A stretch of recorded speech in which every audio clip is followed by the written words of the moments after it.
Here's my breakdown of a co-parenting exchange about a Father's Day morning breakfast. I want you to take notice of the structure in this first message. It's operating in procedural language. We've got question, explanation, reference point, proposed solution, and a pickup arrangement. That communication style appears cognitively organized, and then we add in accordance to the orders. That line can introduce external authority. Court orders are often associated with conflict, enforcement, mistrust, non-compliance. That doesn't automatically make the reference inappropriate, but behaviorally, it can still increase emotional charge inside the interaction. So even though the message itself remains relatively calm, there's pressure sitting underneath the communication already. Watch what happens next. No, he will not be. There's no explanation, no empathy bridge. Using a tone like this in an opening line shapes the emotional trajectory of the entire conversation. I told you before, Thursday doesn't suit, and it won't anytime in the future. This is where we start to see rigid language. Absolute statements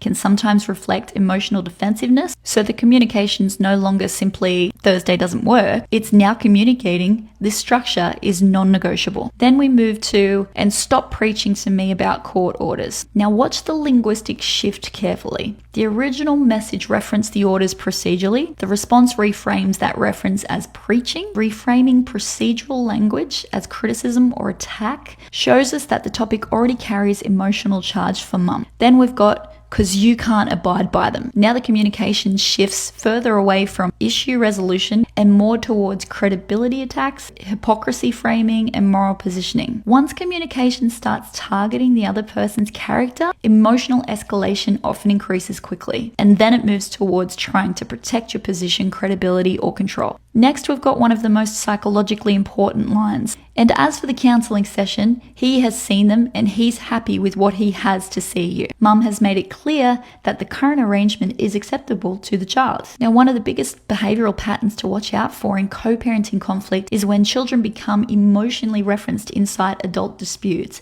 rather than protecting them from them. Moving to the next line. If you want time with your nan, do it in your time on the weekend. Notice the absence of any mutual language like could we? How about? The language becomes more directive, and in conflict, that can signal perceived ownership over time, access, structure, decision-making authority. And then finally, we've got your end of story. That's the shutdown language. If we look at this pattern, this is more likely an authoritarian and control dynamic. All right, if you've got a message like this that you want broken down, send it to me in the DM and we'll put it up here.